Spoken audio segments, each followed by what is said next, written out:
Bonjour, bonjour, bienvenue sur le plateau de Bâti-Journal TV. Nous sommes à Dijon, au Forum Bois Construction 2018, et nous allons parler théâtre ce matin. Avec moi, monsieur Samuel Nemos, bonjour. Excusez-moi. Bonjour. Vous êtes ingénieur, et vous êtes ingénieur à l'entreprise Gaujard Technique, c'est ça, ou Technologie? Gaujard Technologie, oui. Est-ce que vous pouvez nous faire une petite présentation de Gaujard Technologie? Donc Gaujard Technologie est un bureau d'études spécialisé dans la structure et l'enveloppe des bâtiments en bois, et on est basé à Avignon.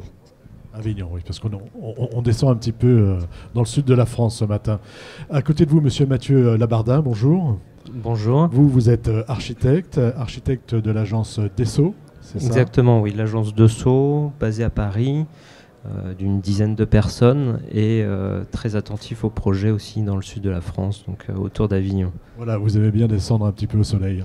Exactement, oui, s'il plaît. C'est quoi ce projet donc à Avignon? C'est un projet de théâtre éphémère, c'est ça? Exactement, oui. On est très fiers de vous présenter ce projet qui a été porté par une grande dynamique par la communauté d'agglomération du Grand Avignon et l'Opéra Grand Avignon. Un projet né d'un besoin, c'est-à-dire qu'il porte sur une restructuration de l'opéra historique situé en centre-ville, et ils souhaitaient continuer leur saison culturelle. Pour ça, donc, avoir un lieu éphémère, donc sur une durée d'à peu près 2 ans, pour pouvoir accueillir à la fois les troupes et le public dans des conditions plus que correctes. Conditions acceptables. On aurait pu imaginer un chapiteau ou d'autres systèmes constructifs. Vous, tout de suite, vous choisissez le bois. Pourquoi ? Alors, il est venu après différents essais, mais pas les nôtres, de la part de la communauté d'agglomération qui cherchait en effet à avoir un bâtiment le plus économique possible, qui aussi n'impacte pas un investissement, un budget trop important. Et ils avaient envisagé de récupérer une toile tendue, donc type chapiteau, mais les contraintes du site, surtout liées au Mistral, et des rafales qui pouvant aller à plus de 120 km/h, ne permettaient pas ce dispositif. Donc il y a eu un appel d'offres qui a été lancé auprès d'une maîtrise d'œuvre, et sur lequel on a apporté la solution bois pour à la fois garantir le délai de réalisation, donc tout compris on est sur 1 an seulement, sur un marché de travaux classiques, c'est-à-dire temps d'études plus consultation entreprise et temps de chantier. Donc des délais serrés et bien sûr une économie limitée. On a apporté par le bois également une proposition de valorisation, c'est-à-dire que la salle pourrait être démontée et revendue. Donc même si on est sur peut-être un budget légèrement plus élevé que d'autres solutions, il est potentiellement, valorisé financièrement. Pour être utilisé ailleurs, pour être vendu par Avignon. Le bois, comment le maître d'ouvrage? Parce que lui, pensait à un chapiteau, pensait à peut-être d'autres choses. J'imagine qu'ils avaient pensé au bois aussi. Mais comment ils l'ont reçu, ce bois? Comment ils l'ont accepté? Est-ce que ça a été difficile à leur faire accepter ou est-ce que tout de suite, ils ont adhéré au projet? Alors, ce qui est satisfaisant, c'est qu'il y avait une pression... on va dire le temps a mis une pression sur l'ensemble de l'équipe, mais a créé une dynamique extrêmement positive. Donc lorsqu'il y a eu l'engagement fait sur le bois, donc ils l'ont accepté et ont été bien sûr intéressés, on a pu se lancer à fond sur cette solution sans bien sûr en comparant un petit peu, parce qu'il y avait une inquiétude sur le budget et finalement on s'aperçoit que le bois était extrêmement compétitif. Donc il a été apprécié et puis on a su le valoriser parce qu'il répondait à beaucoup de solutions à la fois. Par exemple, est-ce que vous pouvez nous un peu les énumérer, ces solutions? Donc dans on va dire la souplesse d'utilisation du bois, sa polyvalence donc à la fois structurelle sur des éléments de finition et de fabrication, et puis le confort intérieur, confort acoustique, confort visuel aussi, et puis même olfactif. Et ça, c'était des points auxquels le maître d'ouvrage avait été sensible tout à fait. C'est une scène d'opéra. Comment vous avez traité l'acoustique, justement? Oui, parce que là c'était traiter l'acoustique de façon éphémère avec un budget serré, ça doit pas être aussi... Je parle pas de l'acoustique pour les voisins, mais vraiment l'acoustique de la salle pour moi spectateur.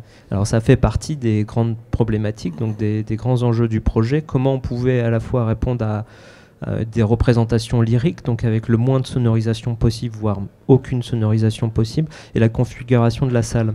On était également contraint par la récupération d'éléments scénographiques tels que les gradins qui étaient disposés de façon frontale, donc qui n'est pas forcément une habitude pour les configurations typées opéra, mais qui a apporté d'autres solutions.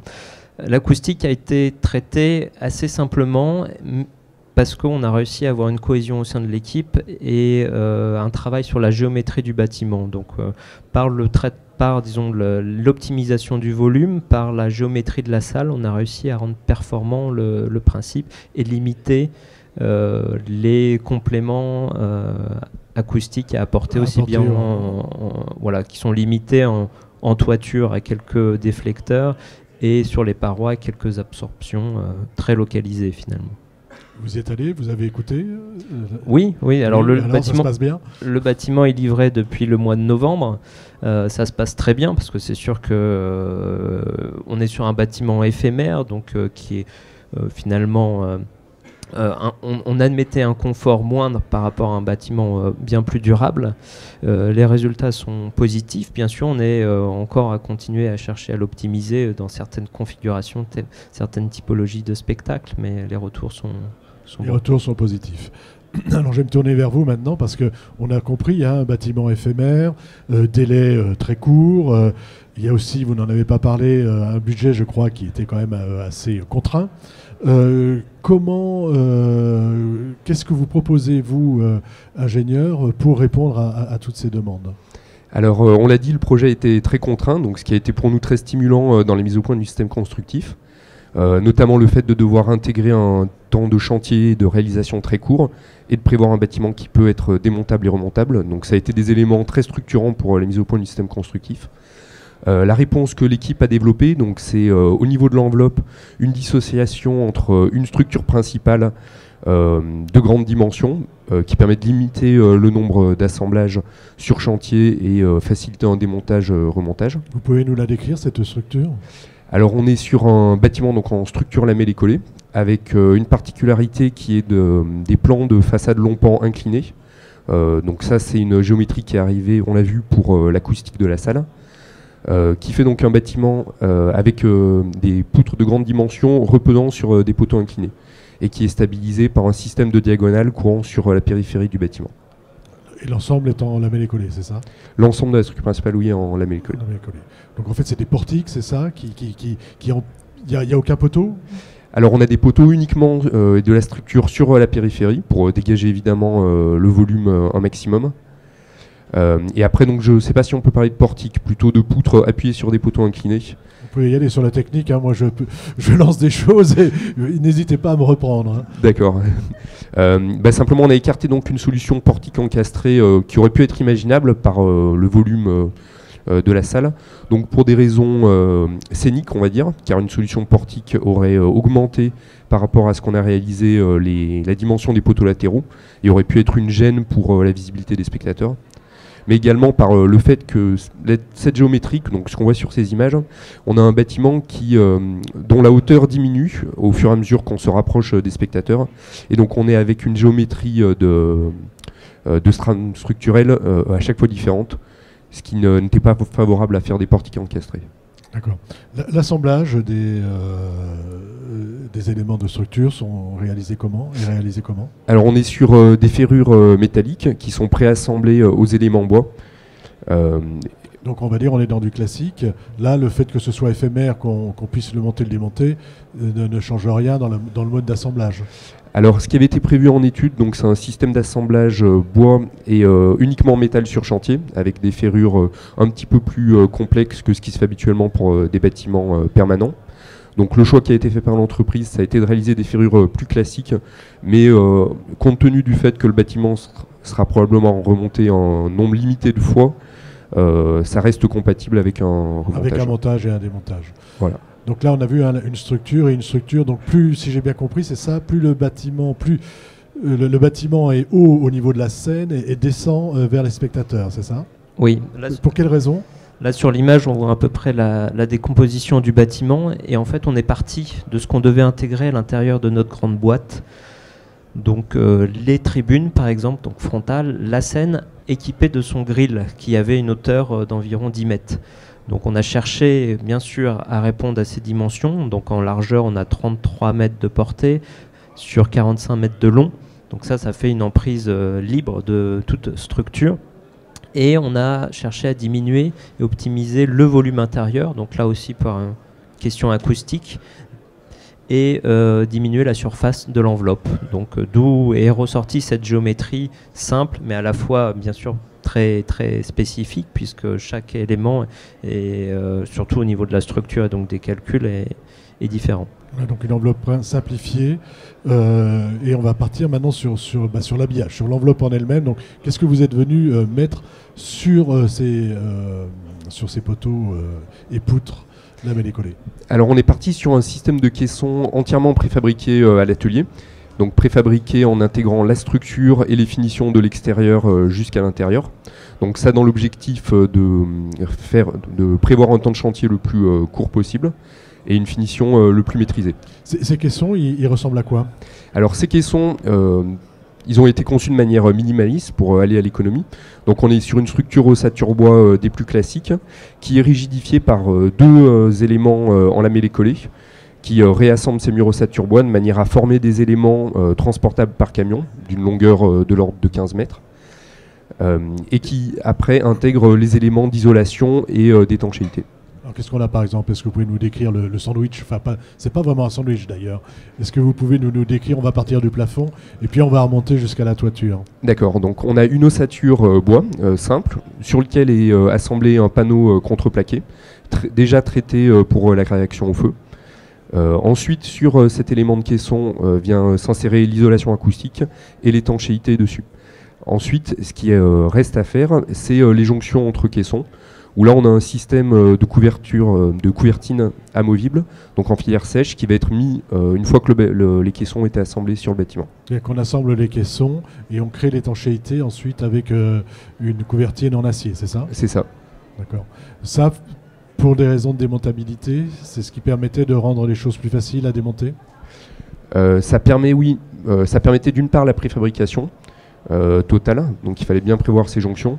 Et ces éléments, donc, à voir l'épreuve du démontage ou du remontage, peuvent être remplacés. Pour l'étanchéité à l'eau et puis l'évacuation des eaux de pluie, ça se passe comment? Ces couvertines ne gênent pas le... Alors en fait, on est sur un principe qui ressemble à du joint debout, comme le zinc. Donc c'est des éléments qui suivent le fil de l'eau et qui n'interrompent pas en fait l'écoulement et qui sont simplement sur le côté des caissons. D'accord, alors il y a le côté des caissons, mais il y a aussi une autre jointure, j'imagine, au niveau des caissons. Elle est traitée comment, celle-ci? Alors, les autres types de jonctions qu'on a, ça va être les arêtes du bâtiment, où là on est resté sur un système de couvertine, mais qui est un peu plus complexe compte tenu de la géométrie des raccords. Et que j'ai peut-être dit une bêtise, c'est-à-dire que les caissons font toute la longueur de la couverture. Alors, les caissons sont de toute longueur au niveau des façades, jusqu'à 15 mètres.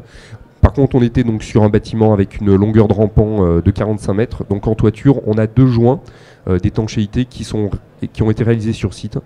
Et dans l'hypothèse d'un démontage-remontage, donc ces joints seront découpés et ressoudés. On refera des joints au besoin. Exactement. D'accord. L'acoustique est importante puisqu'on est dans une salle de spectacle. Vous dites que vous avez mis donc une isolation acoustique. Elle ressemble à quoi cette isolation acoustique? Alors cette isolation acoustique, elle est constituée par l'ensemble du caisson, donc d'une part la masse des éléments bois qui forment la structure et les parements, et d'une part l'élément souple qui est l'isolant thermique. Donc dans le cas du projet, ça a été réalisé en laine de roche. On a étudié plusieurs solutions. Alors on a abouti à une solution qui est économique aussi, parce qu'elle permet d'avoir un matériau posé relativement peu cher et qui apporte moins de contraintes sur la structure, notamment les charges. Mais c'est vrai qu'on avait fait plusieurs études et on en a retenu une, notamment une étude avec de la paille, notamment une étude avec des isolations plus importantes. Il y a une étude acoustique faite sur site pour relever disons, les conditions.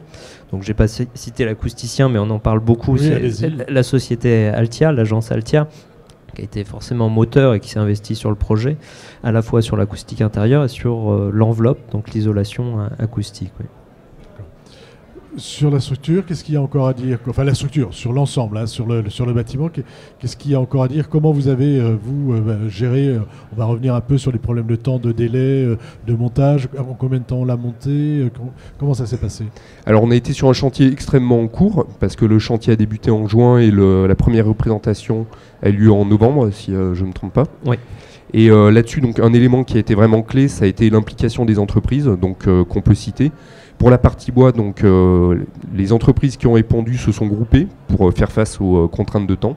Donc on a la société Margueron qui a réalisé toute la structure en lamellé-collé et la société SDCC qui a réalisé, elle, l'enveloppe. Et c'est vraiment la synergie de ces entreprises et leur implication qui a permis de tenir ce délai, quoi. Voilà, on n'en a pas parlé, mais je crois une bonne entente dans ces groupes. Oui, oui. Aussi de la chance, c'est vrai pour nous, de tomber sur des entreprises qui étaient extrêmement motivées par le projet. De la chance par rapport aux conditions climatiques, parce qu'il y avait une phase compliquée. Pas trop de vent lors du montage. Exactement, ouais. C'est ça. Les panneaux de 15 mètres de haut, c'était très compliqué. Et avec la force du vent potentiel, c'était un très gros risque sur le chantier. Alors par rapport à ce délai, il y a quand même beaucoup de choses qui ont été anticipées en études. Et la logique d'avoir une charpente qui montait très rapidement et de pouvoir préfabriquer des caissons pendant le délai de réalisation du terrassement, du gros œuvre, etc., était une façon de répondre à optimiser le temps sur site. Mais écoutez, messieurs, merci. Merci beaucoup d'être venus jusqu'à nous sur le plateau de Bâti-Journal TV. J'invite tout le monde à aller à Avignon, donc, dans ce théâtre éphémère. C'est ouvert, donc il faut y aller. Merci beaucoup. C'est une vidéo à retrouver sur le site de Bâti-Journal TV et sur le site de nos partenaires, donc le Forum Bois Construction et France Bois Forêt. Merci à vous, messieurs, d'être venus jusqu'à nous. Merci beaucoup. Merci beaucoup.